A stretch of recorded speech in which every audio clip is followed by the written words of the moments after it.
Good evening, ladies and gentlemen. We're going to call the Richmond City Council meeting for Monday, May 8th, 2023 to order. May I have a motion on the minutes? So moved. Moved and seconded. Any discussion? All those in favor, opposed, carried. Agenda additions or deletions, Madam Clerk? None, Your Worship. Okay.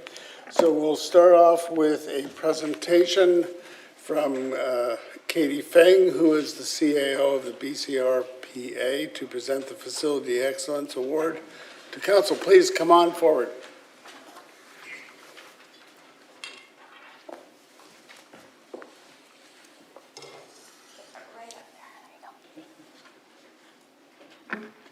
Good evening, Mayor and Council. It's an absolute pleasure to be here with you this evening. My name is Katie Fenn. I am the Chief Executive Officer of the BC Recreation and Parks Association, and I am delighted to present you with the Facility Excellence Award for facilities $3 million and over for the Minoru Centre for Active Living. I'll give you some background, much of which you already likely know, but it's always nice to hear your accolades repeated back to you. So the Minoru Centre for Active Living was designed with excellence, sustainability, and well-being in mind. The centre replaced 3 aging and well-utilized buildings, providing Richmond with a new multi-use facility designed as a centre of excellence for active living and wellness. The centre's guiding principles emphasized a balance of financial, social, environmental sustainability, while ensuring cultural and physical accessibility and creating community connectedness among diverse users. The center's physical space and inclusive and accessible programs are designed to encourage social connection, particularly for seniors. Programming is offered to help combat social isolation, with many programs delivered in English, Cantonese, and Mandarin. Along with some gender-specific programming, seniors can volunteer as hosts, club leaders, or facility decorators, and enrich the lives of their peers through birthday calls and delivering meals to those in need. The center's universal design features include accessible transfer pool edges and washrooms, high contrast wayfind signage, reduced counter height at reception desks, covered entrances, gentle sloping walkways, and benches at stair landings. The center is also the first public facility to include a cold plunge pool. And the demand for this amenity is among the highest community members and has exceeded expectations. The word on the street is that it's the only publicly accessible Scandinav spa. So with that, I will congratulate you and thank you for your excellent work. You are leading not only in the province, you are leading nationally and internationally and are recognized by the World Leisure Center of Excellence as a designated site visit facility. So thank you for leading the way. Thank you very much. I'll come around and accept the award from you. We think that we're the best. Yeah. How do I move here? No. There you go. But it is very nice for an independent body to be looking at our facilities and come up with such accolades. We think that the Minoru Centre for Active Living, though we had a few hiccups along the way in terms of finishing it, we think it's a facility that has set a new standard, both for the senior side and for the other part of the Center for Active Living. So thank you for coming tonight with the award. We will accept it on behalf of Council, and we're very proud of that particular facility. So I'll come around. Thank you.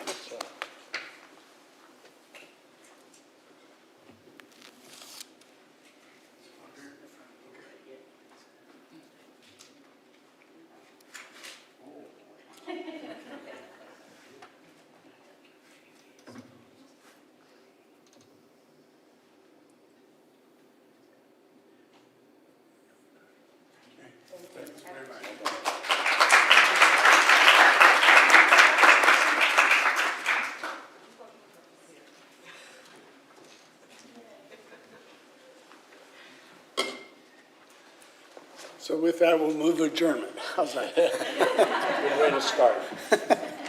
It doesn't go up from there. All right, may I have a motion to resolve in the Committee of the Whole to hear delegations on agenda items? So Moved and seconded. All those in favor, opposed, carried.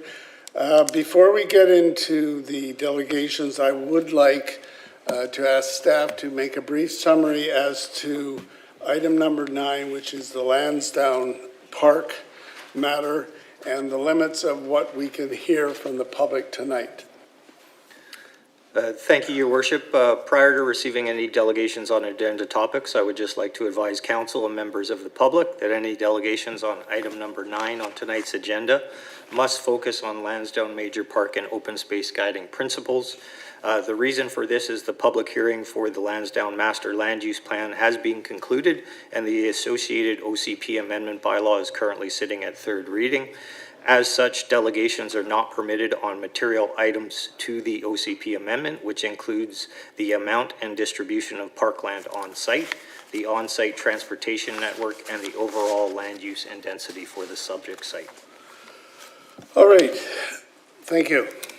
So we do have one pre-registered speaker. We'll call forward Evan Dunphy if he's here. There he is. Come on forward. So for the benefit of others, please have a seat, introduce yourself, tell us the item on the agenda, but particularly if you want to delegate to number 9, which is the Lansdowne Park, please be mindful of what the advice is that you've been given. So my name is Evan Dunphy. I live at 6655 Linus Lane. So thank you for that. So normally when I come and speak, and I'm speaking to number 9. Normally when I come and speak, I just kind of speak off the cuff. And with that note in mind, I have had to write some stuff down so that I don't veer off into that area. So hopefully everything I say is applicable to the motions you have in front of you. So I do want to start off by just saying how grateful and happy I was to hear the discussion of this at committee. I'm really hopeful that this project, open space and all, is going to be fantastic. So I'm really, really energized by what I heard at committee, and hope that that energy is carried forward in every way, shape, and form that you have power over to control. So before you today, you have one small piece of that Lansdowne plan that you can consider, and that's the guiding principles that staff are going to use when coming up with the open space master plan as their next step. Councillor McNulty, you said it best at committee when you said that these are just words, and that is absolutely correct. These are words. They're really good words. They're fantastic words. They're fantastic ideas, and they're fantastic goals. I genuinely believe that the guiding principles sound great. Just to refresh your memory, you've read them, but stuff like inclusive for all ages and abilities, to connect with community, connection to the city center as its heart, health and wellness, safety, active, placemaking, future ready. It's gonna be a long time before this development is built out in full. The future will be now when this is built. So I think future ready is a huge one to keep in mind, with the capacity to respond to future needs and to accommodate future emergent best practices. Again, I think these are fantastic, and they were developed within Council's strategic plan. Some of those items that I would just like to refresh everyone's memory on from the strategic plan are, excuse me here, strategic plan, so support sustainable community growth and long-term needs, demonstrate leadership in proactive climate action and sustainability, and to create a vibrant, resilient, and active communities enrichment. So those are just a couple of the strategic plans that you have all come up with that apply to this motion in front of you. So again, on paper, all of this is fantastic. When it's read out in the within the plan in front of you, those goals, what those open space concepts seek to achieve, I don't see any way in which that can actually be achieved within the context of the plan. I don't think I'm gonna be allowed to say that.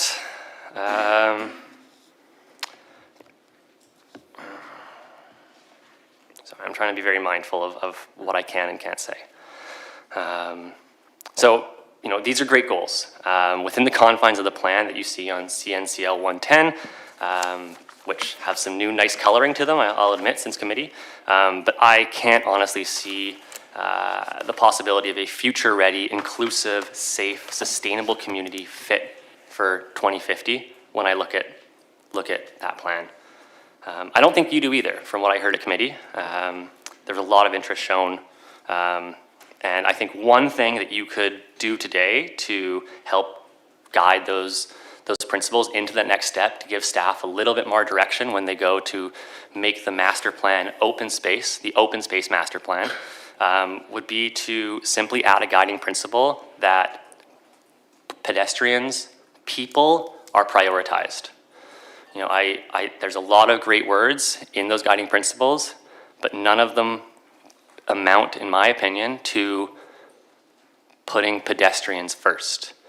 And that will cover so many of the other guiding principles like safety, like activity, like community, will all be encompassed and more readily achievable within that additional guiding principle of putting pedestrians first, prioritizing pedestrians. So what I'm asking you today, what I would love to see council do today, is simply just add that guiding principle onto the already fantastic guiding principles that staff have provided you, just to make this plan even better. So thank you so much. I hope I didn't cross any lines. Thank you very much. All right, are there any other parties who wish to delegate on any item on the agenda? Anyone else? May I have a motion to rise and report? Rise and report. Second, moved and seconded. All those in favor, post carried. Brings us to the consent agenda, but just before we get there, staff has been asked to provide a video which was shown at committee. It's a short video, and it relates to number 7, the museum and heritage matter. So if we could have staff turn that on. 2022 was a busy year for museum and heritage services in Richmond, with over 275,000 individuals participating in a heritage activity. Sites were fully reopened and people gathered in person again for many heritage programs and events. These special experiences bring a great value to the community in a variety of ways. Heritage places foster local pride by providing spaces of cultural memory and increasing historical understanding. In 2022, this was achieved in the guided tours introduced at Britannia Shipyards, enhancing visitors' understanding of Richmond's rich and diverse history, which continues to shape our local community. This value was also shared in the take-home cultural activity kits developed by the Richmond Museum. These kits help build participants' understanding of the cultural practices and celebrations in our communities. At the Steveston Museum, renovations helped create a new space for local artists to display their work in the Steveston Historical Society's year-round pop-up art show. Heritage activities increase residents' well-being, offering opportunities for social interaction and shared experiences. The Doors Open Richmond event is a great example of this, offering free opportunities to explore Richmond's unique heritage, arts, and cultural sites. A highlight in 2022 was the return of the popular Faith Bus Tour, where participants visited 3 faith-based organizations along No. 5 Road. The Richmond Maritime Festival also brought people together to celebrate local maritime heritage through the performances of local artists and the heritage boat displays. In 2022, the focus was on family, with many opportunities for kids to connect with local heritage through puppet shows and maritime-themed crafts and activities. The Gulf of Georgia Cannery National Historic Site produced the Welcoming the Sun event, celebrating Indigenous culture, history, and knowledge. This event brought together diverse audiences of all ages to learn about experience and engage with our local Indigenous community. Learning about history and heritage creates informed and engaged citizens. Today, people from around the world can learn about Richmond's history and heritage from their own home. One example of exciting online content is the Richmond Museum's website. Launched in 2022, this unique site offers compelling new experiences such as exhibits, walking tours, and a theater filled with Richmond-specific documentary videos. Field trips remain a staple for heritage places, with more than 8,500 students participating in 2022. The Richmond Olympic Experience expanded its field trip programs through partnerships with the Richmond Oval Kids Camps and the BC Wheelchair Basketball Society.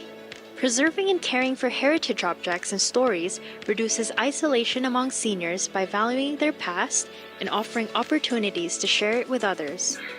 The Richmond Archives preserves and protects over 1 kilometer of historical records. These records are cared for and shared with the public with help from community volunteers. In 2022, the archives acquired 41 new items and had 14 volunteers working regularly on different projects.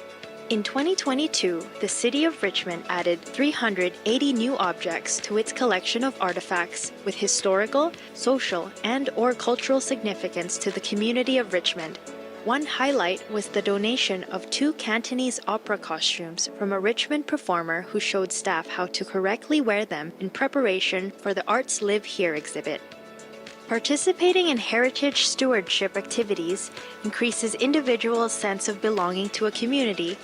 In 2022, over 1,170 individuals supported heritage activities in Richmond. Many of these people are part of one of the 8 community groups that support Richmond heritage places and events. These groups play an essential role providing vision and resources to help preserve and present our history and heritage. Volunteers are also at the heart of heritage work. In 2022, volunteers contributed over 16,000 hours to support the delivery of programs and events, champion the conservation of Richmond heritage places and objects, and care for heritage sites. The exceptional heritage work of community members is celebrated through the annual Richmond Heritage Awards, organized by the Richmond Heritage Commission. Awards recognize individuals and organizations for their dedication to Richmond's historic places, public history, and heritage interpretation. In 2022, 5 awards were given for projects supporting the presentation and preservation of Richmond's heritage. Great. Well done. Well, thank you very much to staff and all those who helped to put together that very interesting presentation. It really sums up that report very nicely. So now we'll get into the consent agenda. We have the receipt of the committee minutes, the Museum and Heritage Services Year in Review 2022, the 2023 Neighborhood Celebration Grants Allocation, the Lansdowne Major Park and Open Space Guiding Principles and Next Steps, changes in provincial legislation needed to address gas utilities in BC, the 2022 consolidated financial statements. We have all the land use matters have been taken off the consent. That's 9671 number 1 road, 7371 number 4, and 10611 and 751 River Drive. And finally, there's a referral response for construction signage. May I have a motion to adopt those by general consent? So moved. Moved and seconded. Councillor McNulty on the consent agenda. Yes, thank you, Your Worship. I'll be supporting everything on the consent agenda. Just wanted to, again, also highlight the Museum and Heritage. I think it's stuff, what we've got in the Museum and Heritage report is our history. And I think we need to get it out to our newcomers and all of those people in Richmond, because I think there's so much in there, and I'm hoping we can do that on Doors Open as well, focus back on heritage. I think it's extremely important. So anyhow, a great report, and I appreciate that, and I think you made comments there. I just have a question on the neighborhood grants, and I'm really thankful that we're given that number of grants. But I had a question on it, and very happy about the generosity, if you wish, of the grant. They're realistic, they're justified, and they achieve our goals and hopefully their goals. They're kind of one time, but I guess my question on the very diverse, everything from a block watch to a movie night to an outdoor. Could any of the groups that offer a community meal on a one-time basis apply for one of these grants? Like St. Albans, like Gilmore, for a one-time only, and say, this is our block party, because we do block parties. There's, I forgot, 14 block parties. And obviously there's food involved and stuff like that, and you're feeding everybody. So I'm just wondering about that. Yes, through your worship to Councillor McNulty. Yes, as long as they met the eligibility criteria for the program, they would be eligible for funding. Would a faith group have a special eligibility versus, I'll just pick somebody doing a craft market, Walter Lee School, having a barbecue for the school? Would there be any difference in? No, through your worship to Councillor McNulty, they could apply as under the nonprofit category, so they would have the same eligibility. Okay, that's good. Well, thank you very much. Good report, and I do support everything that we're doing on there. 67 organizations doing everything. Yeah, I do want to put emphasis, Your Worship, before I go to my last item, on the need for addressing gas utilities in British Columbia. When I look on page 122, if we're going to try to hit the targets, et cetera, for 2030, it's only 7 years away. It's not very, 2023 is a quarter of the way gone. And we need to be doing it now. If you wish, we're basically, and the province is already late. And I think, I know we're leading in many of the areas, Your Worship, and the work that you and Harold Steves have pushed at Metro Vancouver, and I look at the report, and I appreciate what staff's doing, absolutely outstanding report. Can we circulate this report of what we're doing and stuff to others? Is there a need to go further afield of what we're doing? To whoever staff or yourself? Which report are you referring to? The What we're suggesting. gas utilities? Yeah, gas utilities. Well, there are various letters that are right in the staff recommendation. Okay. So I'm not sure that there's anybody. You can Anybody else? Okay. tell me if there's anybody else. Well, I'll leave it at that. All right. And the other thing I did want to talk about is the major park and open space and the park that's there. And I did say they were just words. We need to be action into the park. There are 7 phases of what the park is going to be serving, and 14 precincts, and it's going to be the landmark in the city center. And this is going to be the only opportunity in the near future to deal with a park in the city center. And I think, the delegation took words right out of my mouth and my notes here. It needs to be people orientated, not just roads and buildings and what have you, and that will be dealt with a little bit later. And connectability, I use the word to connect internally and externally. When we see the diagrams and what have you, the connectivity within and the connectivity without, and how are people up here in the audience going to connect to that park, or how are you even going to get there? I guess is my question, but the idea of the park, inclusive for all, we need, that's, as I said earlier, Your Worship, that's action, and we need to make sure that we deal with it in that light. Thriving, I think the people, the 10,000 people that'll be living there, it's going to be great. The park and our Parks Department, when you look at Aberdeen, and you look at Tate, and you look at River Road, we have some extremely unique parks in Richmond, and they all have a character. And this park has to have the character in the downtown core for the people it's serving. And I leave it to the park planners. They've done an outstanding job up to now, and I support the park as such, because it hopefully will be a drawing card in the downtown core. People will go there and want to go there on it, because I think I didn't write this, but it's a gateway to Richmond City Center. Those are truer words. It's definitely a gateway, but it also has to be the destination point for us to have others go there. So with that, Your Worship, I'll support it. On our page, CNCO 108, Mr. Craig has the second paragraph tells what we will have to do when things come in. It's all laid out there for how we will relate the park and the green space and the other to what's being proposed. And I think at that time, we're going to have the opportunity to look at it with me.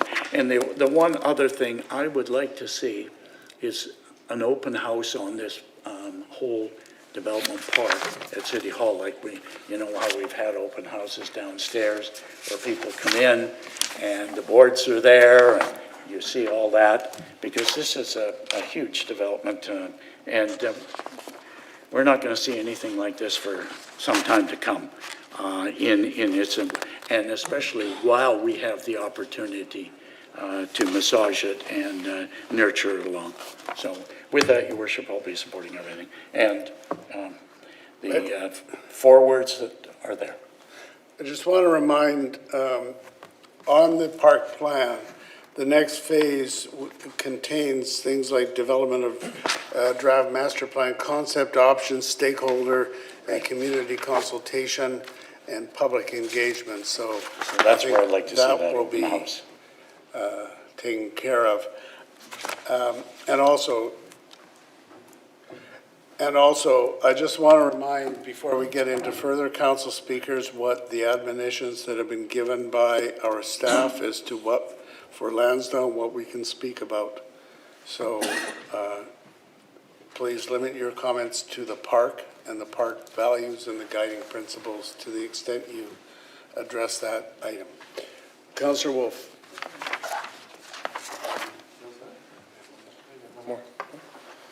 Okay, thank you, Your Worship. I have a few items I'd like to speak to on the consent agenda. I am in support of everything that remains on the consent agenda. I guess to start things off, item number 7, I will have a question about it. It's related to the movie that we just saw. At Parks and Rec, we had lots of accolades for staff who put together and ran all those programs and services during a third year of a pandemic emergency. It's pretty incredible. There's thankfully not going to be a fourth year of the pandemic emergency, but that was incredible to have all of those events and services provided. In the package on page 78, it talks about one of the main pillars of the year in review is preserving Richmond's heritage places. And I'm asking this now because it wasn't brought to my attention at the Parks meeting. We just got a letter actually today from a resident who was concerned about community consultation related to a demolition of I don't know if it's a heritage house. I haven't been able to retrieve our list, but the Montgomery House on 2400 Westminster Highway. If that is indeed identified as a heritage place, would there be community consultation? Just a minute. Yeah, go ahead. Jen. Through your worship to Councillor Wolf, it's, to my knowledge, not a heritage site owned by the city. It's something I could look into further with our policy planning department. And I have a feeling my colleague here has something to add. To your worship, to Councillor Wolf, you're correct. The house 2400 on Westminster Highway is planning to be demolished, and it has been identified as part of the Terra Nova Park in the park plan in the past. As my colleague here has said, the property is not in the heritage registry. At the same time, it doesn't have any architectural heritage feature. According to record, in the previous years when it was acquired, the owners were very well aware that it will be incorporated into the park. In the past couple of years, we've gone through building condition assessment and identified that there are some safety and non-compliance issue with the house being demolished right now. The other houses is not being demolished because it doesn't have those conditions. So through this process, staff will also adhere to any and all environmental and ecological guidelines and procedures regarding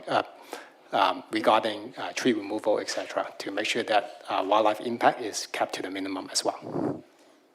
Just to follow up on that, thank you very much for your ability to speak so effectively on that specific item there. Thank you. So that's all on that item. I appreciate it. The next item I'd like to speak to is for the public to check out the Neighborhood Celebration Grant eligibility. tongue twister say, eligibility criteria on page 94, and it would identify ways that people can host those types of neighborhood gatherings in future years. It's a great list that staff have put together, and as we see today before us, provided an excellent list of projects to fund. Item number 9, that's the Lansdowne Major Park Open Space Guiding Principles. And I'm aware that in the next steps, that's where things like washroom numbers and locations will be identified. There's lots of ready identification of that being a concern or an ask from the public. But what is listed here under the guiding principles, I just wanted to highlight, as the delegate mentioned, kind of the people prioritized in the plan. I read that in the last guiding principle called Imagine and Build the Future, and the one identifying it as future ready with a population that's going to diversify and an acceptance of what gets the priority is going to diversify. We can clearly see world leaders today, municipalities, taking that lead to put pedestrians first.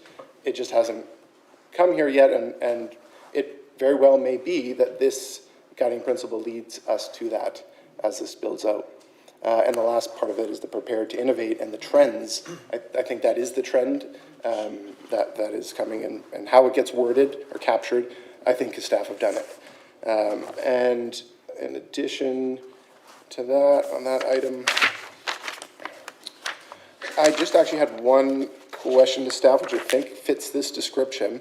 It's if the city were to enter an agreement with the school district, would that change our use of the open space and park that we would get? So let's say if there's a school or no school, would it be an overall loss, an overall gain of open space and park space if there was a school there or not? Is that for an open meeting, that question?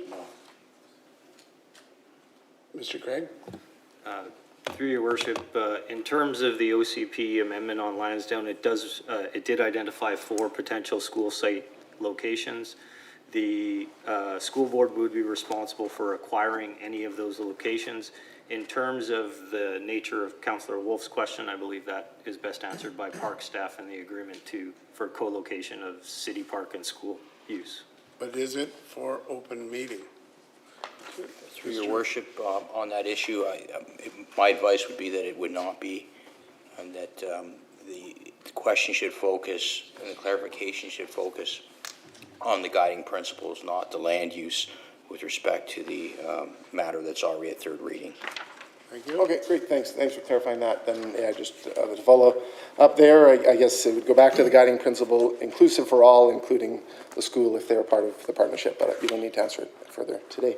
Next item, number 10, that's the changes needed to address gas utilities in British Columbia. I mentioned at length general purposes, number of municipalities just around Richmond here that are doing leading edge things in regards to this, such as using the step code at a higher level, putting the pedal on, accelerating the implementation to earlier, getting things zero carbon ready earlier. But I think that Richmond, we have the potential to kind of even step ahead of some of those. And one of the ways to do that, which may come at a future meeting, is defining low carbon energy systems, which we use as the terminology in every major project in the city. But to have that, the language or the definition, sorry, as all electric and no gas utility in there. Anyhow, I'm supporting what's what the statements are in the package today. And then the last item to speak to is item number 15, the referral response for the construction signage. If the public want to see what the photo looks like of the new construction signs, it's on page 346. The real big addition I find is the QR code that's on there. So I'm very familiar with what the signs look like today. It's going to be kind of the same color, font, a little bit larger text in certain spots, but it's that QR code. When you start to see those released, you know you're looking at something that's come to the books after tonight's discussion here. So with that, I'll support all those things. Councillor Day. Thank you very much, Mayor Brody. I really loved the video for the Museum and Heritage Services. I think it really spoke to who we are as a city, and I was really happy to see the cultural diversity in that video, because that is what Richmond is all about. Number 8 is the neighboring grants. You know, there's 67 groups that got funding this year, and really exciting, like the Steeston Block Party, and there was the Vintage Fair at Town Square, the Islamic Art Experience, Homa Spring Fair, Railway Greenware, Nectar Trail Planting, Monday Music Magic, and so many other cool ideas from the public, done by the public, and I'm just so proud that we can to hand out that $78,000 and make sure we make some dreams come true for all these residents. So with the Lansdowne Major Parks project, we had a delegate come here and ask us to add a principal, but it's a little premature for that. What we're here to decide on is, are we on the right track? This is phase 1. Next, it will go to phase 2, which is public input and stakeholders getting involved. And then the last phase is that the plan will come from staff to council, and then we'll vote on it one way or the other. And I suspect we're going to see some changes. When I look at the map of the project on page 110, it's a start. I'm not 100% happy with it. I think we can do better. But that's what public consultation is all about. So I will wait patiently for staff to do that. Number 10 is the changes in provincial legislation needed to address the gas utilities in BC. We're doing a really, really good job here in Richmond. We've got thermal energy coming out of the ground, and we're have our own energy corps and getting closer and closer to being more and more self-sufficient. But what I was wondering if staff could just explain to the general public, because I think it's confusing for a lot of people, what is the difference between natural gas and renewable natural gas? Because right now we only have 5 to 20% of North America usage for renewable natural gas. And what's it going to take? What is the difference? Just so that the general public, I'm sure, would be a little happy to hear the difference. Through your worship to Councillor Day, renewable natural gas is derived from organic processes most often, not exclusively, comes from farms as well, composting manure, for example. So it is a methane-based fuel. It is a gas, but it is derived from natural sources, I should say, whereas natural gas is, of course, a fossil fuel. Yeah, and I've heard people wanting to rename natural gas fossil gas because there is a distinction there between the two. Thank you very much for that. I brought this forward. It was actually the public's idea to say we need a sign if we have noise on a construction site, and we need to control that noise so it's not all the time, 7 days a week. But one of the things, I got a letter just this morning, and the writer asked, why can't we add the address? Because if you have a complaint, you phone and say, yeah, there's a construction site and they're making all this noise, what's the address? Well, they don't know. It's not on the sign. So if we look at page 346, you'll see that it's got all the information that we need: permitted hours for construction, Monday to Friday, insert company name. It's got the QR code, which is cool. But there isn't actually an address for the project. And I wonder if that couldn't be a friendly change, that we just ask staff to add the address of the actual construction site, so that when someone is phoning to make a complaint, at least they know what they're complaining about. Mr. Cooper? Yes, through your worship to Councillor Day, there could be an adjunct sign, I suppose, that could be posted on the construction site. I fully realize that sometimes the civic address may be obliterated on a construction site. We may also ask that the civic address or the eventual civic address may be posted as well, beside the standard sign. That's a good point, because sometimes one address is becoming two addresses, right, because they're of the subdivision. So, and I just, when it got brought up to me this morning, I thought, that's such a simple request. Wondering if the chair would entertain that slight change. My suggestion is we simply give a direction to staff. You could, on this sign, you could easily put the address or addresses at the very top. Through your worship, the existing practice is that the constructor uses the same sign over and over again. So it would be a piece of, that would be in addition, that is specific to the site that the sign is used. May I just interrupt just for a second? As a sign maker, it's just a sticker, you know? Like you put the sticker on and then you get a new job site, you want to reuse the sign, you just put a new sticker on. It's really not complicated. I think staff can work with that kind of a direction. Yes, sir. Good, thank you very much. All right, Councillor Howe. Your Worship, I just want to make a few comments and questions on a few items. The first one is number 7, Museum and Heritage Service Year in Review 2022. Once again, thank you, staff, for the very colorful and readable report. And I agree with some of the comments that have been made. The knowledge of the history and heritage of Richmond is very important, especially for newcomers. I think they need to know the history of the city so that they have a better sense of belonging. And when I read the report, I'm particularly caught my attention is that the success of the Doors Open Richmond. We have over 10,000 in-person visitors last year. And my understanding is that the Doors Open event in Richmond is the second largest in Canada for the category of the city that we are. And I'm also very happy to see that last year, as staff mentioned, that we conducted a review of the artifact collections and identified and updated database information for 188 Indigenous belongings. I think this is a big step forward for us to get to know more about the history of the First Nations in Richmond, and also this is also related to another item that we are going to discuss tonight, the Truth and Reconciliation. So thank you, staff, for doing that. The next item, number 8, the neighborhood grant. I think again, this is a good indication that we have a very vibrant and active neighborhoods. And I think these grants, even though may not be a large amount of money, but I think it's very useful to help build the sense of neighborhood in many communities. Now I have 2 questions. Number 1, I noticed that, and actually staff mentioned that we have less applications this year. So is there any reason for that? Through your worship to Councillor Au, we're not entirely sure why we received less applications this year.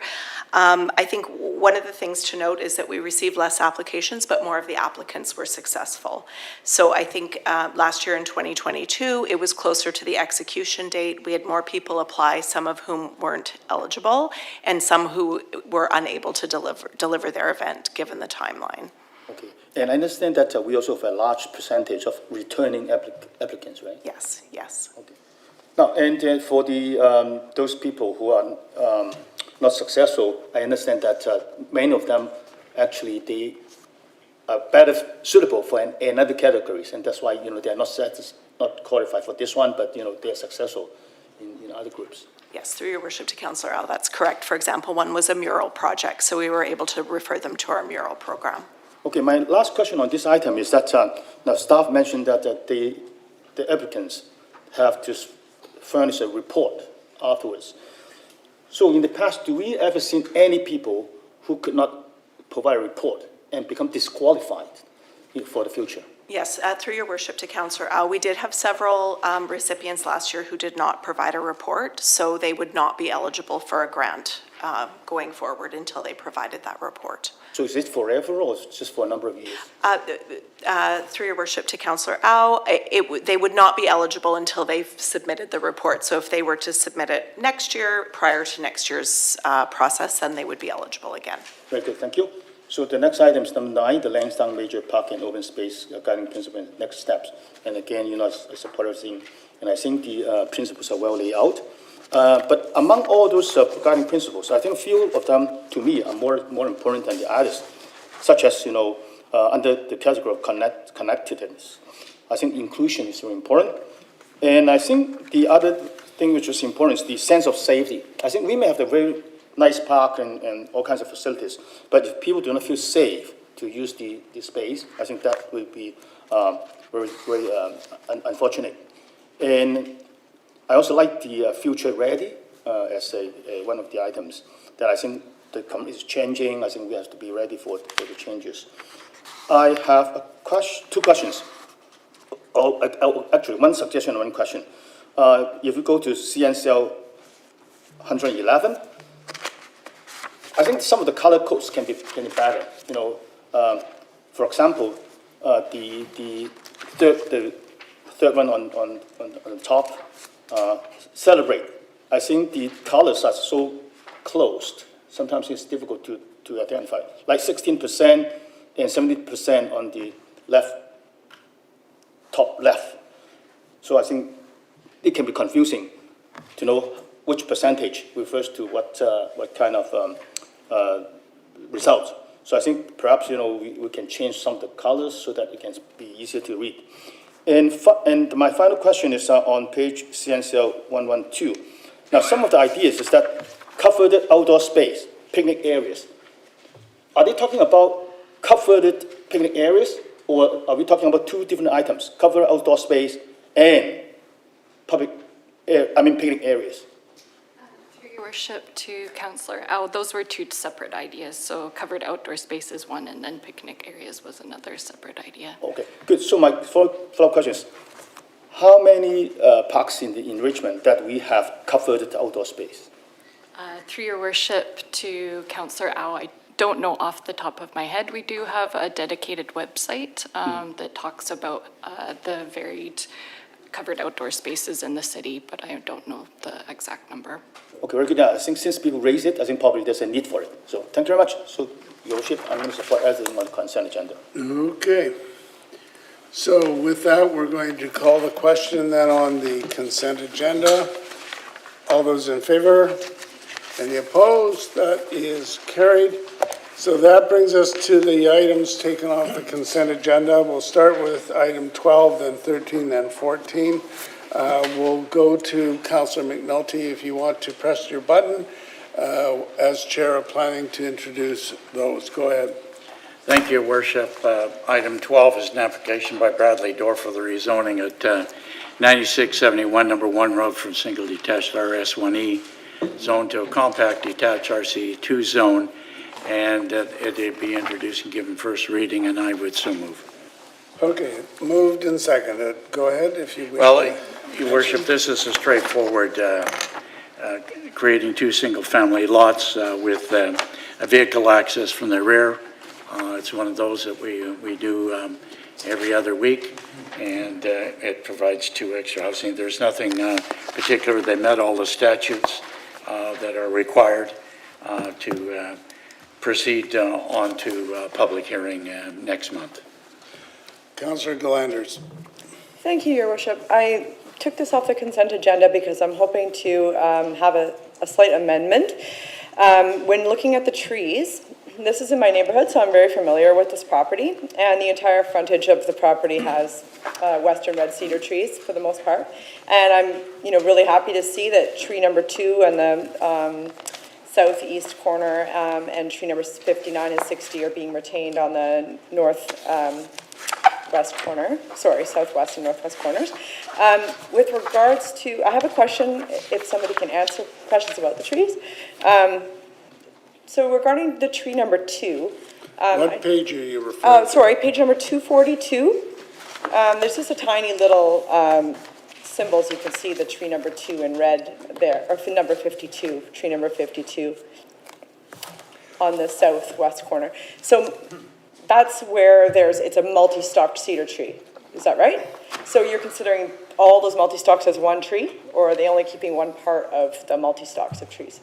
Through your worship to Councillor Galanders, for tree number 52 at that southeast corner, that is considered one tree, that cluster. Great, awesome, thank you. And so regarding tree number 53 and 54, so these are close to the center. It's going to be close to where the property line is between the two trees. They're both going to be on the southern lot 2, I guess, if they were retained. My question about those two trees is that I looked at them. They do not appear that they have been topped. They've got the perfect triangular shape all the way to the top. They're mature. They look about, 40 to 60 years old or somewhere in that range, similar to the ones in my yard. I would just like to amend this proposal so that between now and the public hearing, staff get a second opinion on those 2 trees and review the logistics of keeping those 2 trees. I don't want to refer it back because if it turns out that the utilities absolutely have to go there and it was a waste of time, I've wasted everybody's time. So I'm just asking that between now and public hearing, staff get a second opinion and see about the logistics of retaining tree number 53 and 54 and report back at public hearing. Now, just to be clear, this is the one where we have a certified arborist has already given the certificate, right? And the arborists at the city have also supported what that arborist has said. So now your suggestion is to get yet another opinion. Third opinion. I'll pay for it myself if it helps. That isn't the point. I mean, I just make the observation, okay, you've got two qualified people who have said one thing, now you get another one, say it says something different, where are you going to be? Anyway, your motion is to direct staff to get a further opinion regarding the possible retention of trees number 53 and 54. Is that it? Yes. Is it seconded? It is moved and it is seconded. I'm going to call the question on that amendment, that direction. All those in favor? Those opposed? I wanted to ask a question, actually. Sorry, now, Councillor Heed, did I see your hand? No. Well, just a minute. Well, okay. If you want to discuss it, you press the button. Just a minute, hold a sec. Councillor McNulty, we'll let you go on this is on the staff direction to get a further opinion. My point here Just a is, minute. Go ahead. rather than vote on it, can staff not take it under advisement to revisit those and do it in a proactive manner and send us a memo? Well, some of us may not want staff to do that. Well, I'm thinking, to me, that's the simplest way out, and we don't have to start micromanaging at this level and that. And I think it can be done between now and then. That was what I suggested before, and it makes it much easier, much cleaner.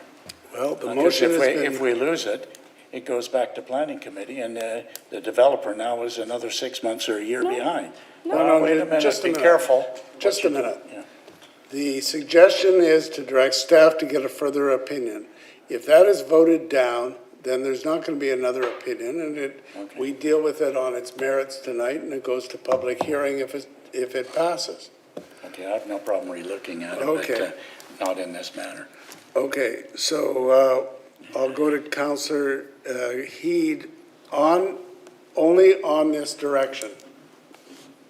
The concern I have, and I think Councillor McNulty came up with something that we could agree with. And Mayor, back to your comments regarding, do we go until we get an arborist that gives us a different opinion than what we already have? We certainly don't want to get to that.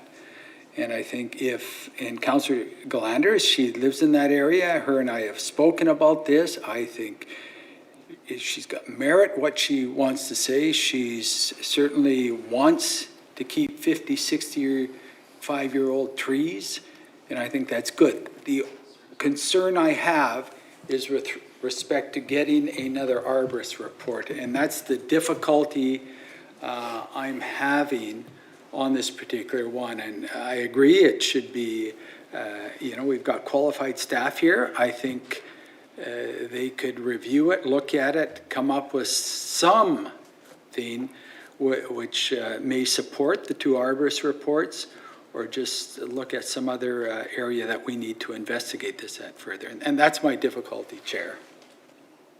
Okay, Councillor Hobbs. Thank you, and through the chair. On this request or referral, just a couple things. I mean, people should know we have a very robust bylaw in Richmond to protect trees. Staff do take that very seriously. We've had 2 arborist reports on this, so I don't know if there's any evidence to suggest there's some issue with those reports. One of the things is with increasing density, sometimes trees are going to be in the way of increasing density where there was a single-family house there. So I understand the conflict. The reason I wouldn't be supporting a referral on this is that what I already said, we have a robust bylaw. Staff are very serious about trying to retain every tree, and especially significant trees that they can. And so, as was just mentioned by Councillor Heed, if we do this on every issue, going back for another opinion on something that we don't happen to agree with, that can increase the length of almost anything we're looking at. So I won't be supporting this referral. Thank you. Yeah, I don't want to split hairs here, but it is a direction to staff, not a referral in the usual course. Is there anybody? All right, push your button. No? Okay, you're on. Well, Your Worship, thank you for that clarification. And could you just clarify what it is we are actually voting on then? Okay. We're under the premise that this will be passed tonight if the motion, I'm talking about the resolution as a whole. The question is whether we should give staff a direction to get a further opinion on the viability of keeping these two trees. Okay? That's the point. All right. So, yeah, a further opinion. So, Councillor Galanders, we'll go back to you to wrap up. Thank you, and I hear. Oh, no, just a minute. Oh. Councillor Day has her hand up. Thank you. You know, these are beautiful trees. I drove by, and the way the map on 242 shows it right now, they're only going to save the ones to the north and the ones to the south. If we could save just one of those trees in the middle, it would really create a lovely tree canopy. I don't think it's too much to ask, given the significance of these trees, to give direction to staff to give this one more kick at the can. It's worth a try. Councillor Galanders, to wrap up. Is your microphone on? It's on, yeah. Okay, go ahead. To wrap up, thank you, everybody, for the time and the consideration and the thoughts, and I appreciate everything that everybody says.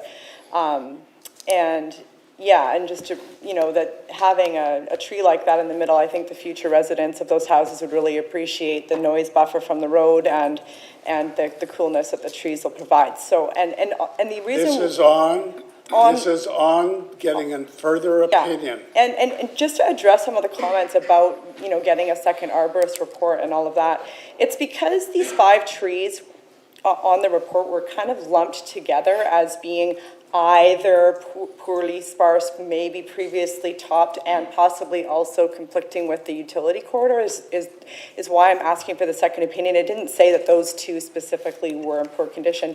They might be possibly in the way of the utility corridor. So staff doesn't even necessarily have to hire another arborist, but just have another look at it and make sure that one of those could possibly be kept and the utilities be worked around it. So staff doesn't even have to hire another arborist, but just have another look at any possibilities of retaining those 2 trees and report back with a memo. It doesn't hold up the project. We're approving the project no matter what. The resolution is to get another opinion. That's what it says. Another opinion, no, it just says options are explored on the logistics of retaining tree 53 and or 54. Councillor. That's what my wording was. Provided that between now and public hearing, options are explored on the logistics of retaining tree 53 and 54. I'm sorry, Councillor. I repeated what I thought your motion was, and it was a direction to staff to get a further opinion on the viability of retaining trees 53 and 54. Okay. That's what it was. Now, I've got a question of staff. Did they specifically say that these 2 trees are not in good shape and they can be taken away? Just a minute. Okay, go ahead. Through your worship, these trees were assessed as part of the arborist report. Both the trees in question were previously topped. Previously topping a tree does lead to structural defects. In addition to that, These trees, or these two proposed lots, do require new water connections and storm sewer connections from number 1 road. Those utility connections must be outside the tree protection zone. We do, as indicated in the report, we are saving trees at the northwest corner or northeast corner and southeast corner. There are tree protection zones associated with that. That does require that the service connections do migrate towards the center where these 5 trees are located. But the first thing is their health does not warrant retention in staff's view. Okay, so I'm calling the question on the direction to staff to get another opinion on those 2 trees to check out the viability of retaining them. All those in favor? Those opposed? That is defeated on a tie vote with the mayor, Councillors McNulty, Hobbs, Heed opposed. So we'll now, Councillor Wolf, I think you've spoken already, haven't you? I'm going to speak on the main motion. That's what I think you're getting at. All right, go ahead. We're on the main motion. Great, thank you. I have just a couple comments to make. I did attend planning. I have a question for staff, actually, right off the top here.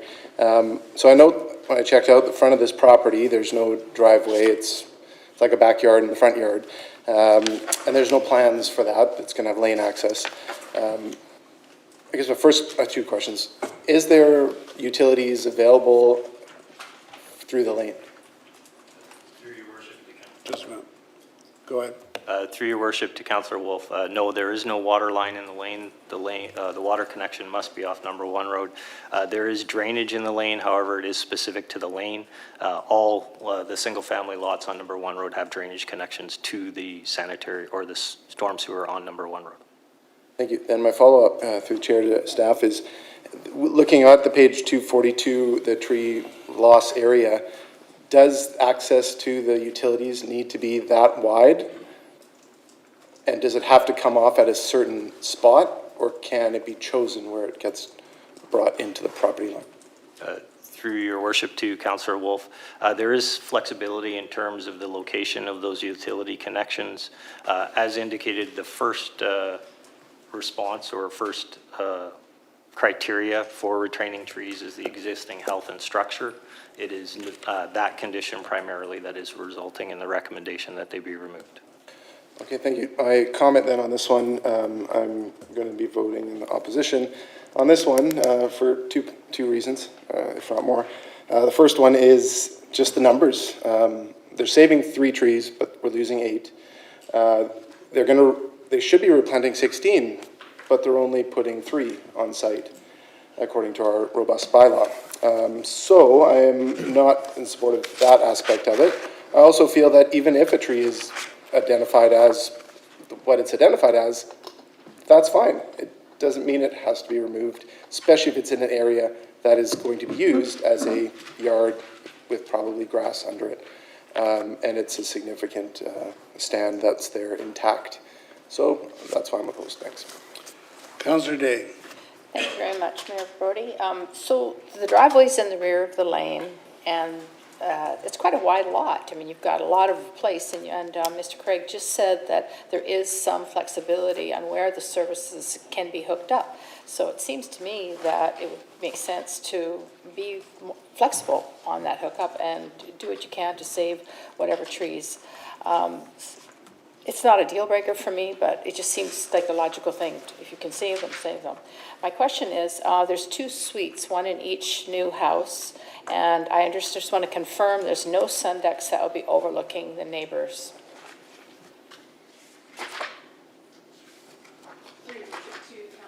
Just a minute. Thank Go you. ahead.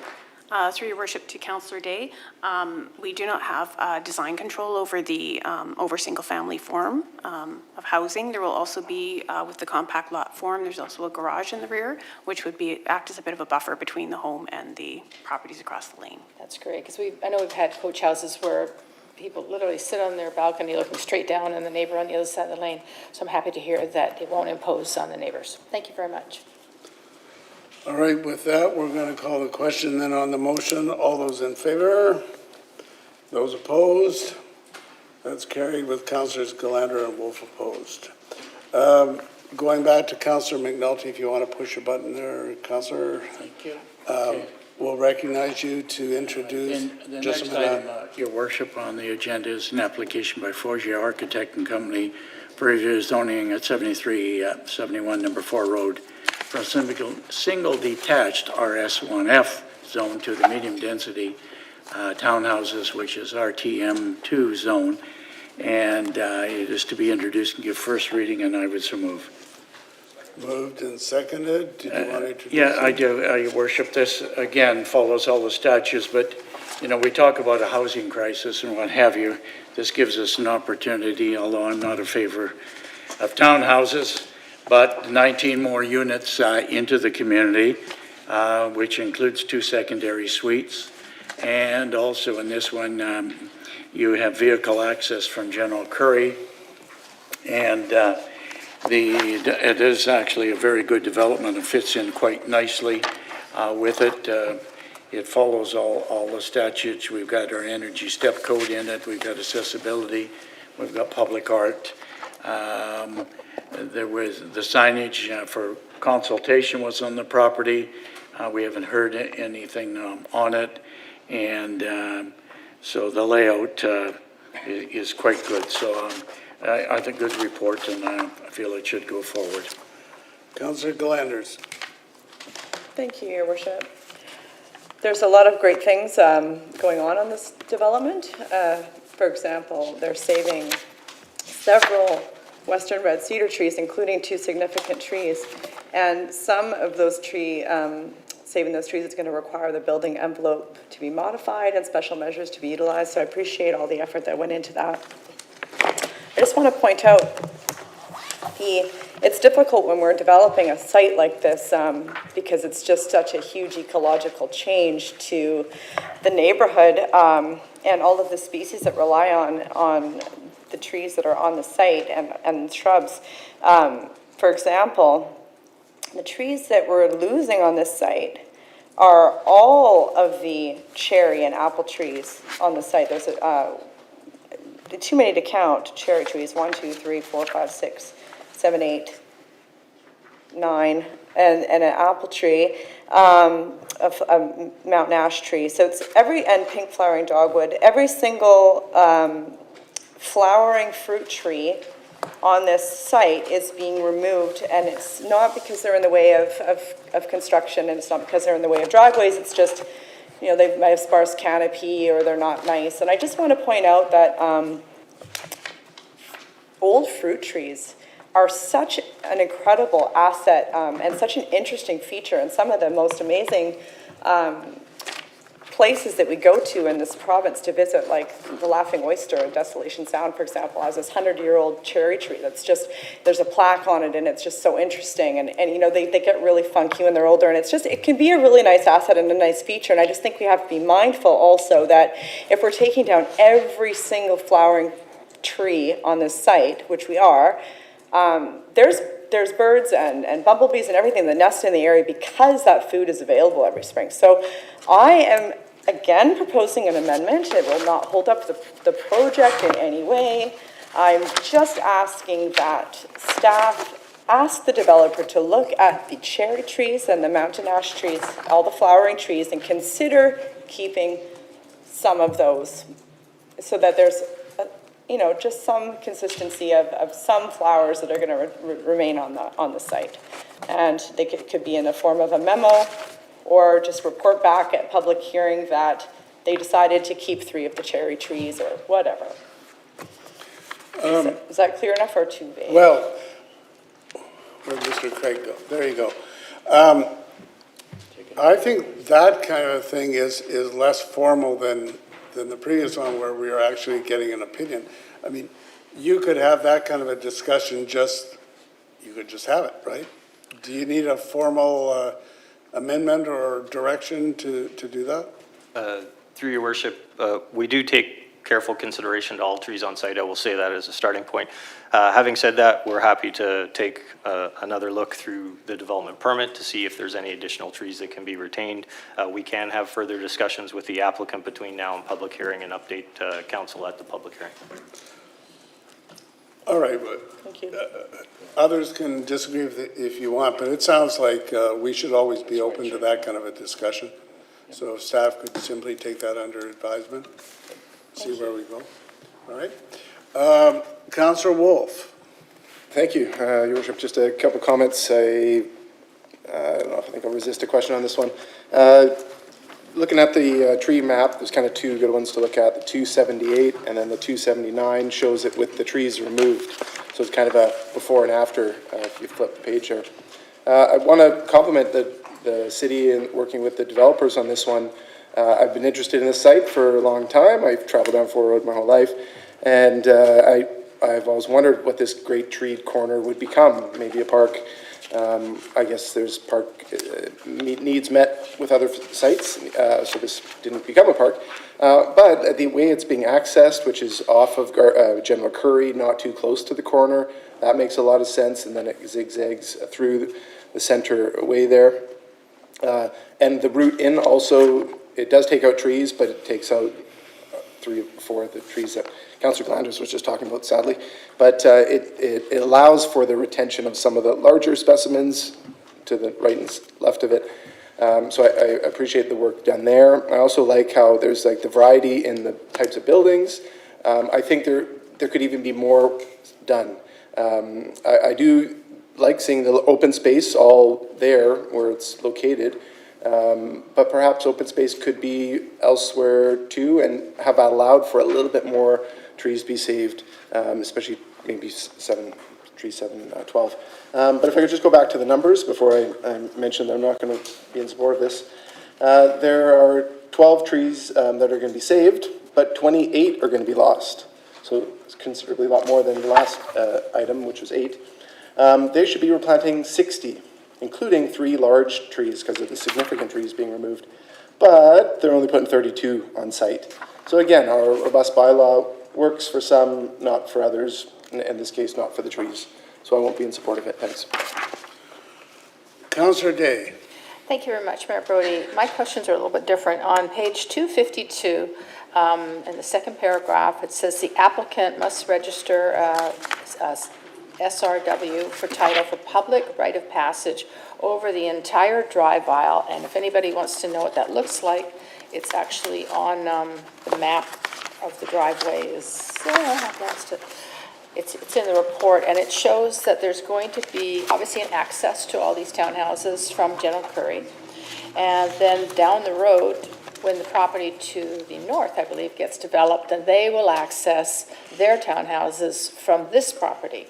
And I know you guys are all aware because I sent a memo out, and what I'm asking is what can we do to make absolute 100,000% sure that every owner of each one of these 19 townhouses understands that they will be sharing their driveway. It has happened before where number 2 in Blundell, there was a small townhouse complex with 10 townhouses. They had no clue because the roadway, the registered roadway, was registered on the strata common property and not on the individual townhouses. So what steps can we take to make sure that there's no confusion and we don't have another nightmare down the road? Through your worship to Councillor Day, the registration of the statutory right-of-way does end up on the title of the existing property as it exists today. When the strata is formed and registered at the Land Titles Office, the SRW cascades to all of the associated strata lots when they are created. That work is done by the Land Titles Office to ensure consistency between the registered SRW. In addition, our rezoning consideration language around the SRW does indicate that the document is to also include a clause in there that the owner is responsible for advising all first purchasers of the units of this clause at the time of purchase and sale. So there are a number of belts and suspenders that I believe have been introduced into our SRW documentation in recent years to ensure that new owners are advised of that requirement. So first purchasers, what about the second and third purchasers? Again, that would be still registered on title, it wouldn't be removed, so it would be up to the conveying officials at that point in time to advise their clients of those documents that are registered on title.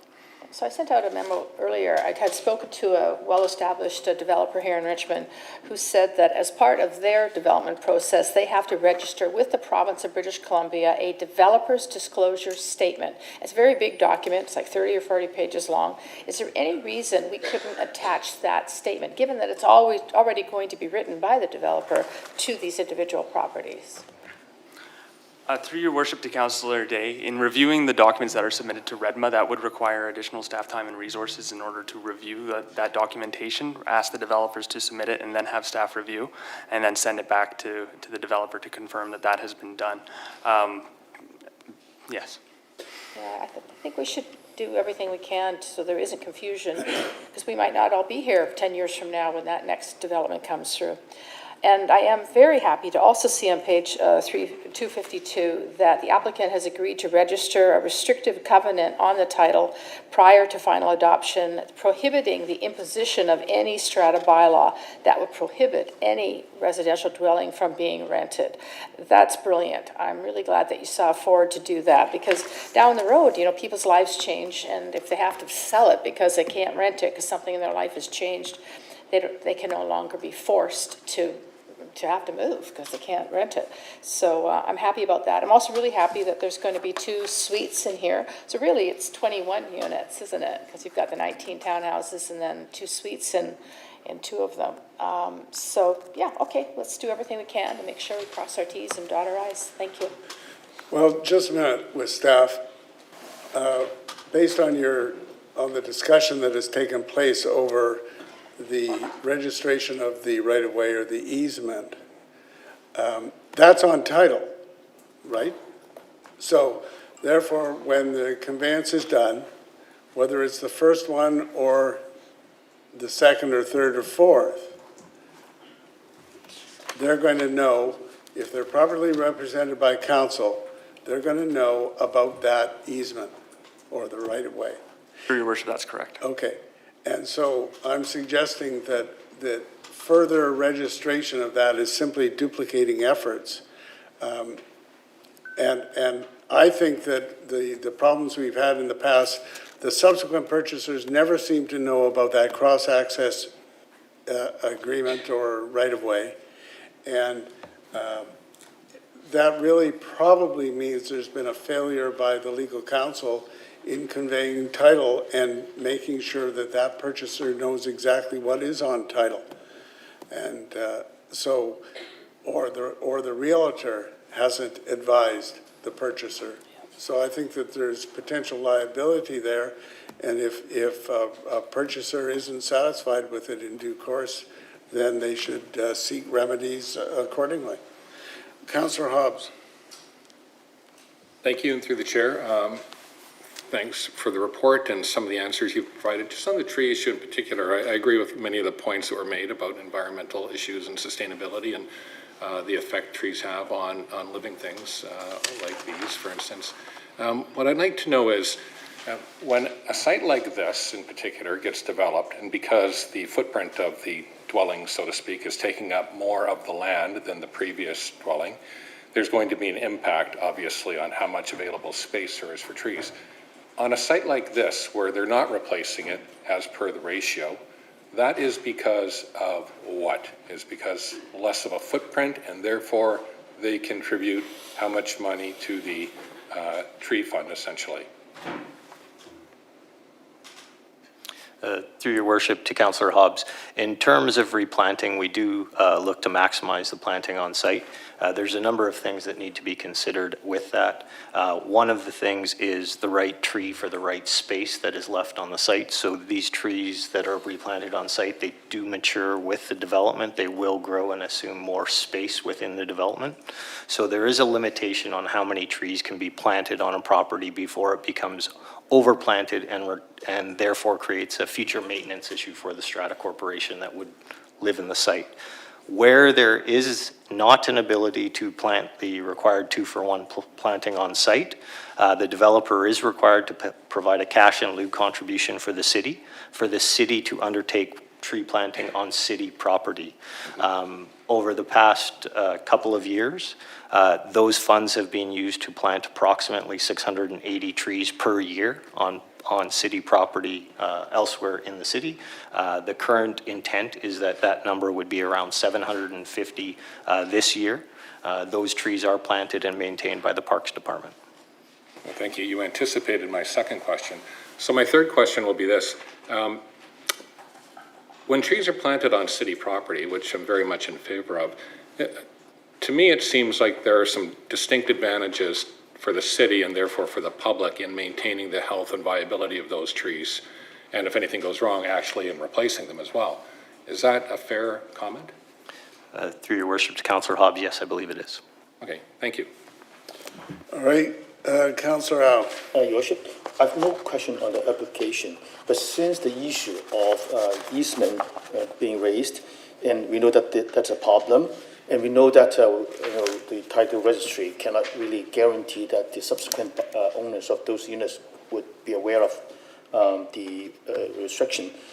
I don't know if we can work with the professional bodies, such as a real estate board, to make sure that when the listing is being made, there's a remark being displayed, so that the potential buyers can see that, and this is really public information, instead of not being listed, and then when they go to do the buying, and then the lawyers may forget or whoever, and then it become whether or not that was being disclosed.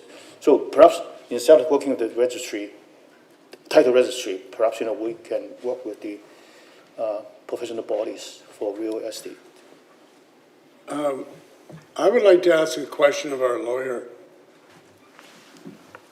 I'm going to suggest that those agreements, the cross-access agreements, get registered, and they are there for everybody to see. Am I correct in that? You are correct, Your Worship. There is no issue about subsequent purchasers being uninformed. Each lot in the strata has registered on it the statutory right-of-way. It is registered over the parent parcel, and as has been pointed out, it cascades and shows up on the title of each strata unit. So to the extent a buyer, a subsequent buyer, or the original buyer alleges that they weren't informed, that is because their lawyer or their notary has not informed them. But if they look at the title search, it will be there. And so there is no necessity to do anything other than that. A registry system functions for that purpose. It is notice to the world. It is notice to anyone that has any interest in dealing with the property to look in the registry office. All right. Now, Councillor Galanders, you've already spoken. Go ahead. Question. There we go. Sorry, just a really quick question I forgot to ask. The small cottonwood tree that's on the city boulevard that has to be removed because of the driveway, is the city going to replant another cottonwood specifically anywhere? Through your worship to Councillor Galanders, the tree that is being removed, we are receiving compensation for that to the terms of a cash dollar amount. The specific tree that would be replaced with has yet to be determined and may not be planted directly in this area, but that the amount, we can speak with our Parks Department to see if that money can go towards a new cottonwood though. Okay. Further to Mr. Reese's comments, I would say that street trees, there is a criteria or a specific species that are allocated for street trees. I do not believe cottonwoods is one of them, but we're happy to have that conversation with our Parks Department. Yeah, so I think they've gotten a bit of a bad rap because people kind of lump them in with the non-native poplars, but the black cottonwood trees are a really good wildlife tree. Well, we'll leave that for future discussion. Thank you. Councillor Heath. Yes, I'm going to be rather quick here. This is probably the fourth or fifth time we've talked about this covenant issue. How many more times do we have to talk about it? With your background, Mayor, with our general counsel's advice again and again and again, we've got to get it through our head. If it's an unscrupulous realtor unscrupulous lawyer or notary, that's their problem. You know, we're wasting time bringing this up again for the 5th time, so I really hope that we can put this to bed here, Mayor. It was just a comment, thank you. Thank you. All right, now we're going to call the question then on the motion. All those in favor? Any opposed? That is carried with Councillor Wolf opposed. Brings us to number 14. We'll go back to Councillor McNulty, if you want to push your button there. I will, Your Worship. Okay, Okay. to introduce it. We're ready to go. This is, again, an application by 4J Architecting Company for rezoning at 10611 and 10751 River Drive from industrial storage, which is IS zone, to the low mid-rise apartment ZL 46 Bridgeport zone, and is to be introduced and given first reading, and I'll speak to it, Your Worship. You know, is it seconded? It's seconded. Sorry, Okay, go ahead. my apologies. You know, here's a development that addresses or begins to address our housing crisis in Richmond. You know, we've got 181 dwelling units, which is 150 strata units, 13 market rental units, and 18 low-end market rental units. And they're in an apartment form. It's things that we're looking for, I hope, if we really believe in affordable housing and providing housing for people in Richmond. And so this is a good example that comes forward, and so we'll see how it plays out. It's 1 4-story and 2 6-story apartment buildings. They're not townhouses, which I'm happy, and 1 story amenity building. The statutes are all looked at, Your Worship, and addressed. Improvements will be done at the DP level when the time comes. The Lemur housing is 10% because it's been sitting in the hopper for I don't know how long, but that's not a criticism, an observation. The Lemur rents and sizes are within the policy that we have.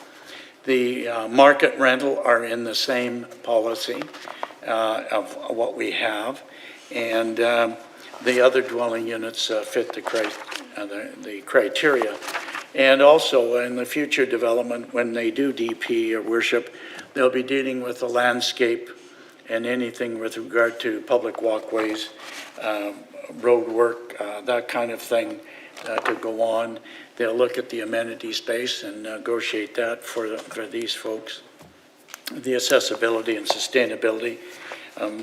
Very interesting to note that they're looking at even crime prevention through environmental design, which is a new one on it. So good on the developer and those bringing it forward. A firefighting plan and parking and loading. It's actually quite a model development in a great community and an area where we're seeing development over in River Drive, River Road, sorry, let me get my terminology correct, and the appropriate contributions and the appropriate funds. So an outstanding one at River Drive and Shell Road. And for those that have been there, they know what it's like over there. And I think it's going to blend into all the other good developments along the way. It's an area that within the last 10 years, we started to move over there. So anyhow, I'm very happy to support it and put it forward. Councillor Wolf. Thank you, Your Worship. Just 2 points. First, short little ones about trees. There are 2 black cottonwood trees on this property, and they are to be transferred to the city in that region where the dike work is going to happen and will be removed, as all the trees on the site will be removed. And maybe this would be a great place for some of the trees that Councillor Glanders was just mentioning that need to be replaced somewhere in the city. Hey, in this proposal right here, we're going to be getting a chunk of land, and it's going to be on the land side of the dike. Some of us know about 5 years ago, a whole bunch of cottonwood trees were taken down on the dike, River Road way east, to the dismay and anger of many residents. And they are waiting for the habitat compensation. Where are those trees going to be put up?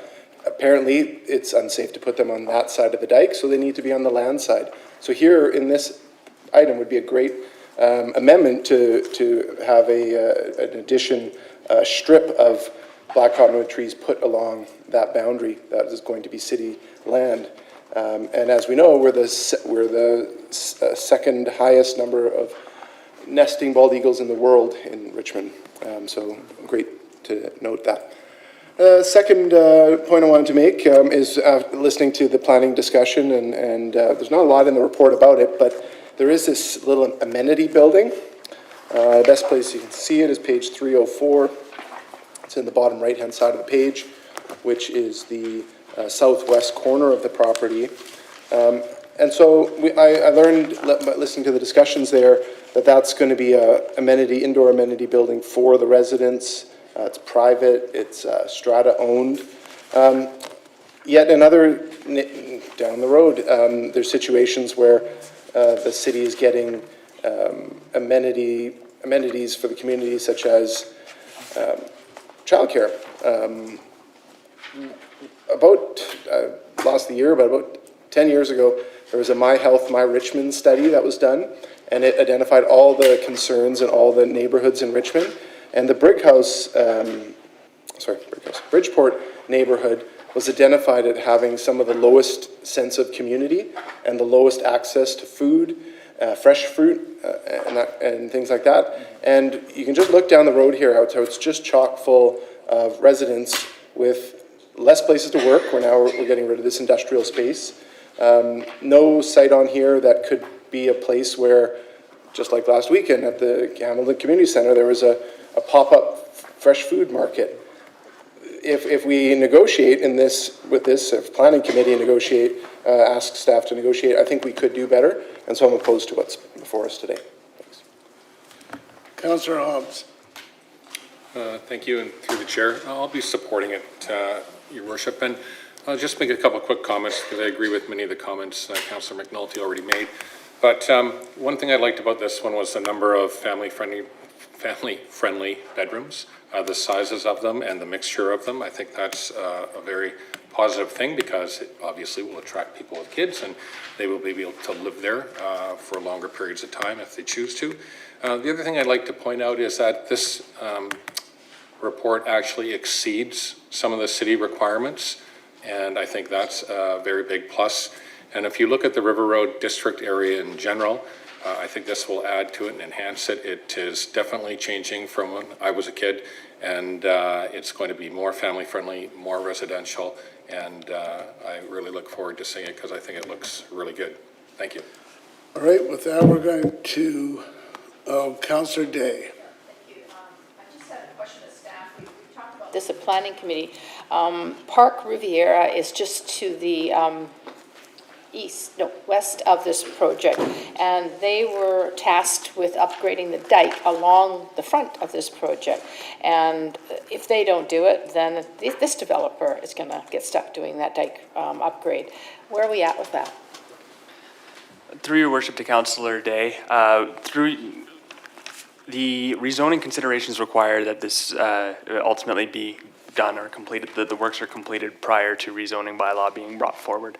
If at that point in time the works have not been completed by Park Riviera, the developer of this project would be required to enter into a servicing agreement to construct those works. So should this application be given first reading today and proceed to a public hearing, it would be after that point in which we would continue to refine the project through the development permit process, and we would further see work completed by Park Riviera's work on the dike. So I guess I'm just worried that if we go ahead and approve this, Park Riviera gets off the hook. They don't. Through Your Worship to Councillor Day, no, Park Riviera or the developer for Park Riviera is under a servicing agreement for the dike construction. The city is holding a letter of credit to ensure those works are completed. The reason for adding this condition to this rezoning is, again, just ensuring there is no possibility that this work does not get completed. Okay, so we're not giving them an upper hand. Okay, and then the last thing I just wanted to say, the 144 square foot amenity space, especially since it's right out to the road, I would love to hear, when it comes to public hearing, what you're going to use that space for. Because when we talked about this in planning committee, there was no direction from the developer as to what that was going to be used for. I think it's an important piece of the project, and so I would hope that a lot more detail will come forward at public hearing. So I'm prepared to let it go down the road for now, but I need to see something spectacular there. So, thank you. Okay, with that, we're going to call the question on the motion. All those in favor? Any opposed? That is carried with Councillor Wolf opposed. So then we have one item that was not on the consent agenda, and that is number 16, the Truth and Reconciliation Update. The General Purposes Committee recommendation is that the report titled Truth and Reconciliation Update dated April 11th, 2023 from the Director of Intergovernmental Relations and Corporate and Strategic Planning be endorsed, and I would so move. Second. So in the report, I think, speaks for itself. Also, as part of the report, there is the recommendation that in order to get a work plan and to get the process started, we would need a manager, a new position. If this passes, if this receives approval, then we would have the additional recommendation just to make very clear that we are approving that position. Councillor Day. Thank you very much, Mayor Brody. And I support going ahead with the Truth and Reconciliation, and this update is very important. What I don't like is the lack of direction, and I feel that there should be a task force. We used to have an Indigenous Collaboration Committee, which has been disbanded because the Musqueam Cultural Advisor passed away and no replacement has been found. So what I need to support this is accountability. In other words, I'd like to ask that we add to this that we get in 12 months a review of the success or not success of this, $150,000, $60,000 position. I want to make sure we get our money's worth, and I want to make sure that the reconciliation things that we can work on as a city are actually being done. So I would just ask that there be a review in 12 months. For accountability. Okay, first of all, what is this committee to which you refer?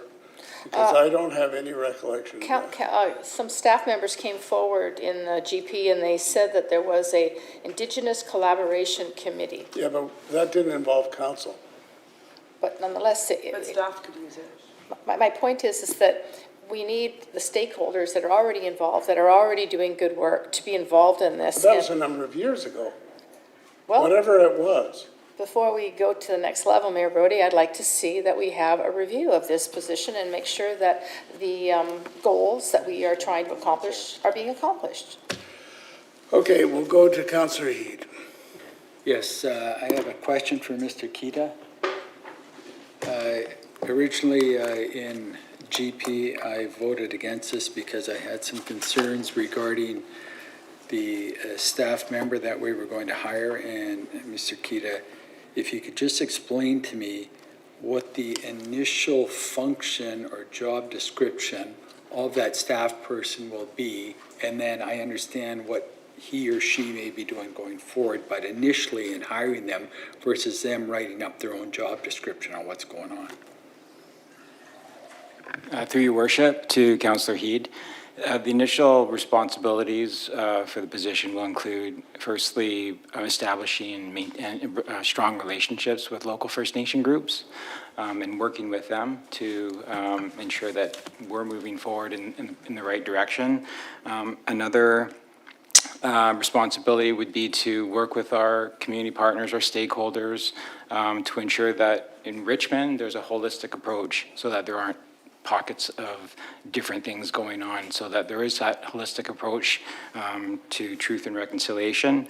Educating staff will be a huge piece too, so bringing expertise to educate staff and work with staff in the many areas that are touched, the departments are touched by truth and reconciliation, and then finally developing that plan so that it will support our truth and reconciliation efforts in Richmond. So certainly that would be advantageous, that the person is actually going to hit the ground running. If we can find someone with the knowledge and background as required. I know the talent pool is a little limited right now because everyone's going down this particular road, but I'm going to support this this time around, given the fact that there is some work to be done immediately by this particular person regarding truth and reconciliation. Thank you. Councillor McNulty, why don't you wait here just in case there's more questions?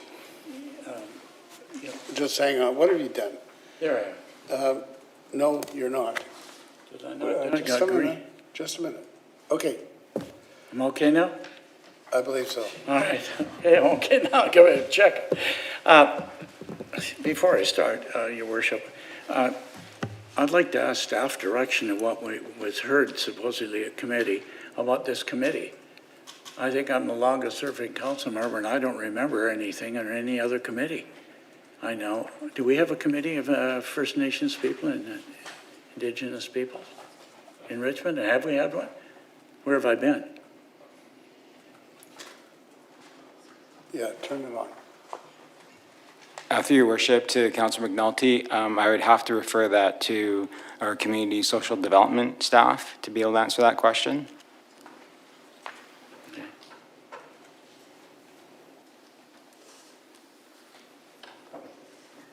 Through your worship to Councillor McNulty, the Indigenous Collaborative Table is not an advisory committee to council. Okay. It's a grassroots organization composed of different stakeholders in the community who want to advance and build relationships with local First Nations. Right, and its relationship with the city or council is, it's not advisory to us, so we wouldn't necessarily know it even existed, and it works out in the community itself. It's a community-driven table. Okay, thank you very much. Yeah. Okay, thank you, Worship. I already thought we had passed everything at the last committee meeting, to be quite frank with you, and here we've got it, but I'm going to support what's on the table. Yeah, you know, we're getting it. It's important, actually, that we get on with it, and instead we deal with truth and reconciliation. We have an obligation for, we talk about we want accountability. Well, I know where that's coming from. I think we are already late. We got to get moving and along the line and getting up to date. For those that have been around a while, we've had members of the local First Nations work with the city, being part of our programs, and we've had some very, very good people. As a matter of fact, one of them, Mary Point, I won't say how long she's been around, but I've been in Richmond for 52 years, 53 years, and she's been here along with others from Musqueam, and really has helped us in our bonding with First Nations. Your Worship, I'm not even worried about the contribution of $150,000 for a manager. Matter of fact, my question was at the last committee meeting, we should be probably putting 300 in to get it going and get it, and to find the right person to get us up to date. As Councillor Heath says, people are competing. We're looking for the person out there. We've had some great volunteers, and maybe one of those volunteers will step forward. But we're committed to building relationships, Your Worship, with Indigenous nations and all of it. And we've got to support what is taking place in the nation now and work in a collaborative manner. As a matter of fact, in some cases, and I can say this because I have some knowledge and it's a rumor, but First Nations have already signed off in working with some groups in the community, with some development groups, with some heritage groups, with some cultural groups, and they're already, in a way, I won't say taking a lead, but they're at least advancing reconciliation towards us, and we may need to do the same back. So I think it's a great report. I thank staff for it. I think we need to get on with it and get it going as quickly as we can. and we deal with it in the appropriate way. I think we've got our initiatives that we've done without us, and I thank staff who have been able to carry it, what they have on the side of their desk for all these years. And but again, I think we have to do it in the Richmond way. I don't like, I look at other local governments, and I really, and you've heard me before, I care, but I don't care what other groups do. I look what we do, and we do best, and that's why we lead in so many areas in Metro Vancouver, is because we go our way, our own way, and we look after ourselves and our own people within our community. And I think we need to continue on it. When I look at all the calls to action, we've addressed a few, many to do, and we can do some of them much better. And they're going to, well, this is going to be, as they say, for generations, Your Worship, and the long term, long after all of us are gone from council on it. So thank you very much, Jason, for the report, and I'll be supporting it. And it would always be good to know when this person gets on board, and we can see how this person perceives what they're going to do, because this person is going to come with some experience in this area. And I just hope all council members have taken the courses in the First Nations. I'd be interested to know. I know Councillor Liu and I have taken one, and I have done an extra one with, and Councillor Heed will end up probably doing it with Econ and from the University of Saskatchewan. Right. And it's a very complex process, and something I think all members of the public should dial in. It's free. And, Councillor Galanders. Okay. Thank you, Your Worship. I have a question. It might take some time to find somebody, and June, July, September is only 4 months away, and it would be really great if the city hosted some meaningful events on Truth and Reconciliation Day. So if we can't find the person that's going to manage creating the policy and implementing all the calls of action, are staff still going to be able to work on some things like making sure we get the flag and fly the flag in September and have some sort of events? Through Your Worship, to Councillor Galanders, yes, the answer to that question is yes. We will continue to have a commemorative event on September 30th to recognize Truth and Reconciliation. And if this is approved by council, then we will immediately start the recruitment process for the position. That's great to hear. And yeah, I'm fully in support of doing whatever we need to do to implement the policy. And I certainly understand that we don't necessarily have people on staff now that have the expertise and skills to do this correctly, and we hire auxiliaries and other people all the time to handle the things we need to do, and reconciliation is a priority, and I think all the council has said it's a priority, so thank you so much. Councillor Rao. Your Worship, I'm going to support the recommendation, including the appointment of the manager position. As I said in the committee meeting, Richmond is a leader in many areas, but not in this truth and reconciliation aspect.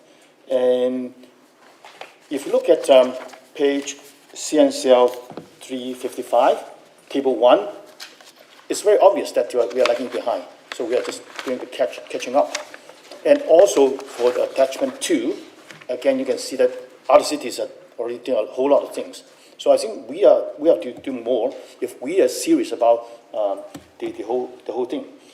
And on CNCL 356, staff already mentioned that with the existing resources, they can only do 3 to the call of actions. And then they need resources, additional resources, to do the other 5. So I think it's obvious that we need to put in resources to carry out the plan. And staff mentioned time and again, in the following paragraphs, like the United Nations Declaration of the Rights of Indigenous People, honoring the cultural significant sites, and many other things. We need additional resources.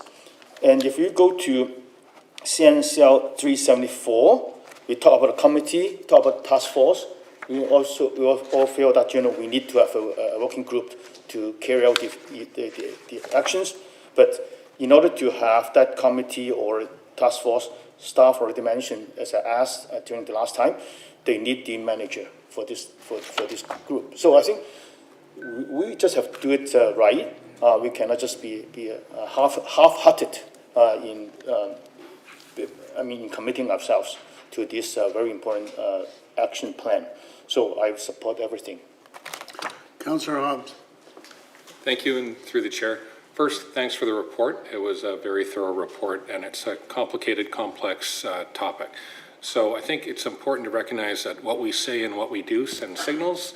And so this is not only sending the right signal, what it's doing, it's building capacity within the city to do the first step, and you mentioned it, and I like that, it's building relationships with First Nations. And I think that's crucial, very important to them, very important to us. And so I'll be supporting this as I did in committee, and I think it's a great first step, and we'll build capacity from here on, and it's a priority for us, so thank you. Councillor Wolf. Thank you, Your Worship. Just a few comments. I want to send my appreciation for the General Purposes Committee response to this item when it did come to us. We did not just accept the staff recommendation, which was to to receive for information. Instead, we made the changes you see before us today, which is to endorse it, and the additional recommendation, which is that position that people have spoken about. I also wanted to highlight it's just 3 days since Missing Murdered Indigenous Women and Girls Day, or also known as Red Dress Day, which was last Friday. And Richmond is one of the locations where one of the most recent Indigenous women or girls was found dead back in August of 2022 in a marina. Although that had not been deemed to be suspicious, the family is very concerned, and the community around this young 20-year-old Tatiana Harrison could probably have benefited by Richmond having a manager of Indigenous relations to help respond to the matter, because instead they were sent to talk to the coroner's office instead of getting a response, a proper response from the city in the need for investigation. So with that, I'm in support of this. Thanks. Councillor Day, do you have a question? I just wanted to make a motion that we review the progress 12 months after the position is filled. Is that seconded? Isn't the first 12 months going to be consumed by starting to form relationships and developing a work plan? And so won't council be aware of what's going on?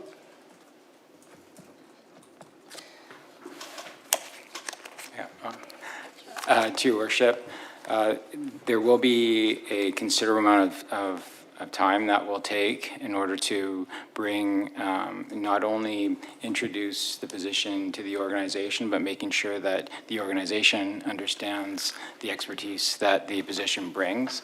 And so there will be in addition to the hiring process, there will be some time that will be needed in order to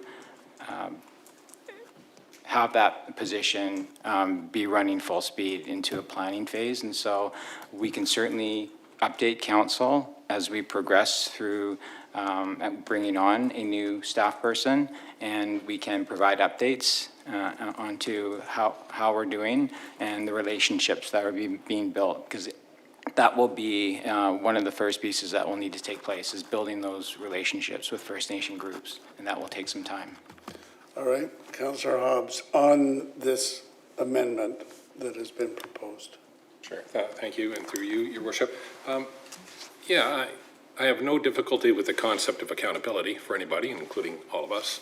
But my thought is that why would we do that for this position if we haven't done that for other positions that we've hired in the past? And my thought is that accountability is built into the labor process and the management process, so that is the job of managers around us, to manage the people and to measure their performance. And by doing that, they will be every day holding accountable not only this position, but every position that works in the city through the supervisory and management apparatus that we already have in place. So It's not that I disagree with the accountability part, but I think unless I hear something different, I wouldn't support it because I think it's already built into the process. Thank you. Councillor Al. Your Worship, I just want to ask,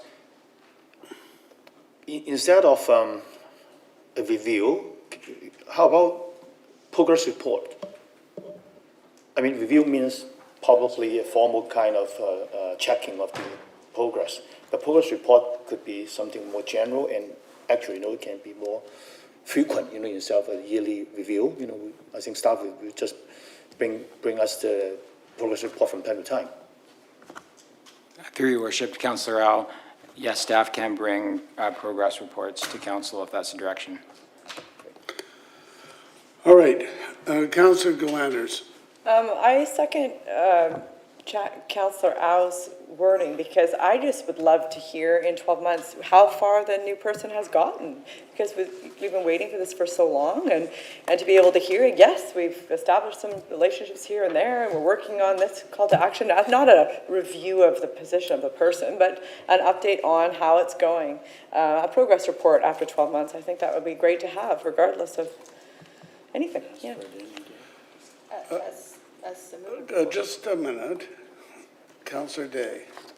Thank you. As the mover of the motion, I'd be more than happy to reward it if that would make people feel more happy. On page 352 is all of the lists, great lists, by the way, that staff put together of the things that must be done, and there is like 30 action items.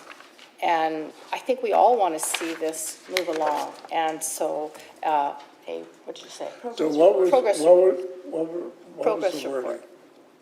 that you suggested? Progress report. So it'd be a progress report after 12 months. After the position is filled, yeah. 12 months after the position is filled. Yeah. Thank you. Okay. So that's, I don't know, who seconded that? And that's okay with you? All right, so we'll call the question on the wording as it now is, that it will be a progress report 12 months after the employment commences. All those in favor? Any opposed? So that's carried. Okay, that brings us back to the main motion. I'm going to call the question. All those in favor? Any opposed? That's carried.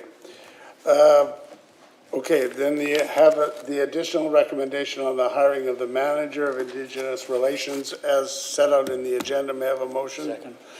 Moved and seconded. Any discussion? All those in favor? Any opposed? That is carried. That brings us to public announcements and events. I've only got a couple, well, 4 of them tonight. First of all, we have Invasive Species Month. May is Invasive Species Action Month, and the city is encouraging everyone to take action to prevent the arrival and spread of invasive species in our community. Those species include plants, animals, and insects that are endangered to local flora and fauna, and we encourage residents to learn more about them on our website. Then we have the Farmers Market. Today, a number of us we're at the Steveston Community Center for their farm market. That one is going to now be open every second Sunday from 10:30 a.m. to 3:30, and that began yesterday. The Quallen Street Farmers Market is open Tuesdays from noon till 4, starting May 16th, and that's at Minaru Plaza. And finally, the Community Pop-Up Market has returned to the Hamilton Community Center every Saturday from 10 o'clock to 1 o'clock. Then we have a really well-attended event that happens every year. It's the Public Works Open House. This returns in person on Saturday, May 13th from 11 o'clock to 3 p.m. It's free, all ages event, gives visitors an opportunity to learn how the city maintains our roads, our water, our waste, our parks, and more through interactive displays and fun events. So the open house takes place at the City Operations Yard on Linus Lane. Details will be found on the city website. And finally, we do have changes to the city website. You may have noticed a new look on a city website, and that was unveiled this past week. The refreshed and redesigned site has many new features, including a simpler navigation structure, accessibility enhancements, and an easy-to-use multilingual translation tool. So if you would like to take a look at that, go to richmond.ca. Then we have bylaws for adoption. Madam Clerk. Thank you, Your Worship. There is one bylaw for final adoption with no noted opposition. Is it moved? So moved. Moved and seconded. All those in favor, opposed, carried. Now may I have a motion to resolve in the committee of the whole to hear delegations on non-agenda items? So moved. All those in favor, opposed, carried. We have one such delegation, Karina Reed, to speak on cannabis retail stores in Richmond. Hello, everyone. I'm Karina Reed. I am a Steveston resident, and I live in the traditional and unceded territory of the Hunkaneeman language-speaking group. And I am here to ask all council to reconsider your decision that you made in 2017 on legal cannabis stores. As you know, the federal government passed legal cannabis in 2018. We don't have a cannabis shop in Richmond. We're one of the only municipalities that does not have one. Surrey is the next one that will probably have one soon. Delta has one, Burnaby, West Vancouver, Coquitlam, Langley, to name many of the ones in the Metro Vancouver area. I'm kind of curious to know who on council has been in a legal cannabis shop. We're not here to ask questions. You just tell us your opinion. Okay, my opinion is we need one in Richmond. People should not have to drive to Vancouver or neighboring communities. If you've ever been in a cannabis store with someone who is moving through a cancer diagnosis and is in a lot of pain, cannabis can really help their pain. Having a mother-in-law with arthritis, cannabis has helped a lot of her pain as well. We know the health benefits of cannabis, and really everyone in Richmond deserves to have equitable access to legal municipal cannabis. So I really would like City Council to relook at the decision that was made in 2017 with the health interests of Richmond residents.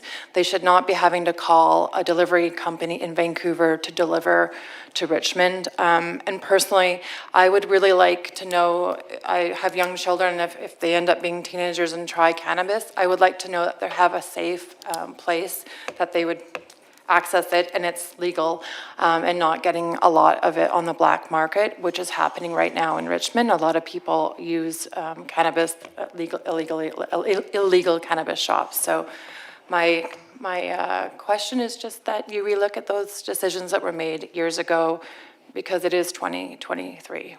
Thank you very much. All right, thank you very much. Now, are you just talking about medicinal marijuana? Yeah, legal cannabis shops that are federally, if you look at BC. No, I said medicinal, as opposed to non-medicinal, recreational. Whatever the federal government legal cannabis shops are, like so on BC Cancer website, if you're looking to get help with cancer, chemotherapy aspect, you go on the BC Cancer website and you click where to buy cannabis, you're directed to the federal government website. Yeah, but that's medicinal cannabis. Yeah, well, yes. Are you talking about non-medicinal? Whatever the I'm personally not an expert in whatever, I'm talking about the federal government legal shops. All right, Councillor Day. I think I'd like clarification on this issue from staff. If it's possible to, I mean, especially if BC Cancer has got links to where you can buy medicinal marijuana, and that's what's needed by cancer patients, and I would support that. I don't know that I want one on every corner. I certainly don't want to go through what Vancouver's going through, where they've got far too many. But I am curious what staff would say and what our options are. So I'd be prepared to refer this to staff. All right. We're here to, right now, we are asking questions of the delegation. So I'll go to Councillor Wolf. Thank you. My question through the mayor to the delegate. You mentioned that everyone should have access to it within Richmond, and then you commented that people should not have to get it delivered from Vancouver. Could you comment on what the challenges are with the delivery coming from outside? And I'm asking that because I see a lot of vehicles driving past that have it labeled on the side what they're doing. And I also assume there's a lot that are not labeled that are vehicles out there delivering to people. And I also know that some can come from Queensborough, which is on the same island and not actually that far. So could you comment on what are the challenges with the requesting delivery? Yeah, I tried to get some data from a company in Vancouver to provide the stats of how many deliveries they were doing to Richmond. I couldn't get that information, but from an environmental standpoint, if you're going back and forth, I have friends that order from companies in Vancouver, and if they're sitting at home, they're ordering, and that person's driving from Vancouver, Kitsilano, that's where they deliver from Kitsilano to Richmond, different parts of Richmond. So there's the cost, and then there's the environmental impact of that person driving to deliver to Richmond. Thank you. And then just one other question is just to clarify, you were asked by the mayor, is it for medicinal or non-medicinal? But did you not refer to youth accessing it, and that would be considered as the recreational concern? And so if youth were to buy it in a legal store, they would be getting proper product that wouldn't come from a source that was treated with whatever. Exactly, yeah. Okay, So thank federal government-run cannabis store. Thank you. Councillor Galanders. Oops, sorry, I've done something. Okay, there you are. Thank you, Your Worship. I just have a question. The BC Liquor Distribution Board, they sell cannabis through liquor stores now? I don't know. I haven't actually seen that, but they're part of the same branch, right? There's cannabis and BC Liquor. It's the government, provincial government. I've just always wondered about that because I heard that there was no cannabis stores in Richmond, but I thought that the liquor stores could sell cannabis now. But is it that the liquor stores in Richmond don't sell it and other municipalities, the liquor stores do? Do you know? From my understanding, when I originally inquired about this, the city of Richmond does not allow that in any stores. In any store, even a BC liquor store? Even though it's provincial, yeah. Okay, next question. I've lost my list here. So is Councillor Heed? Mayor, stop me if I'm doing something I shouldn't be doing or saying something, but I just need to clarify a few things because we're going to go around in a circle here. First, well, you're clarifying it with the delegation. I'm going to clarify this with you. Thank you. First of all, the federal government doesn't control the distribution of cannabis. Each province controls the distribution of cannabis. So in British Columbia, it's the provincial government that does it through the cannabis and liquor branch here. There are standalone BC government cannabis stores. What is your question? See, I told you could stop me anytime you wanted. I know this stuff inside and out, and I don't necessarily have a question. I was just clarifying something that I'm very well versed on, but I think that's not a procedural avenue at this particular time. So I will talk to the presenter separately. Thank you, Mayor. All right. Is there anybody else on the speaking list? All right. Thank you very much. On this, by the way, I do note that there is something called Natural Relief, 8368 Capstan Way. Hands down the best weed delivery in Richmond.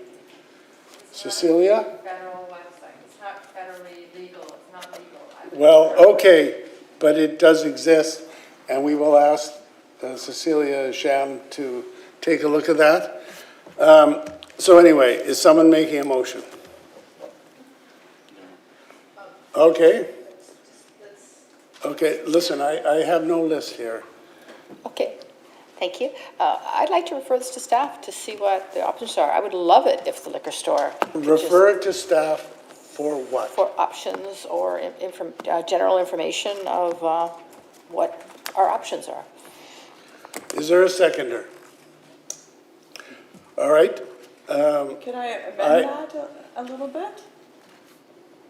Do you guys, what the options are? Well, just hold it a minute. I have no list here. Okay? No one else. Okay, turn on Councillor Delanders. Thank you. I just thought that was a little vague. Refer this to staff to find out what the options are. Just a little more direction, perhaps, that staff review what the difference is between these federally approved liquor, cannabis stores and these recreational pop-up stores that are illegal. Tell us what the difference is, and give us a report on which municipalities have legal cannabis stores and how that has worked for that community and what possible options there would be for a legal cannabis store in Richmond. Okay. That's just simply giving further direction on the referral to gather options. Yeah. Do we have anyone else on the list? Okay, I'm not going to support that. First of all, besides this apparently outlaw store that I just happened to find online, you can get mail order cannabis.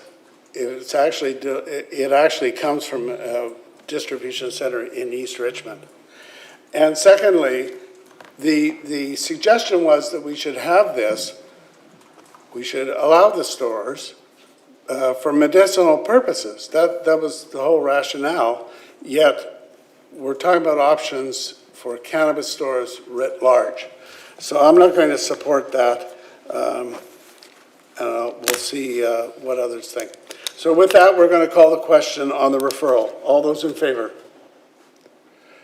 Those opposed? So that is defeated on a tie vote with Councillor Au, McNulty, Heed, and the Mayor opposed.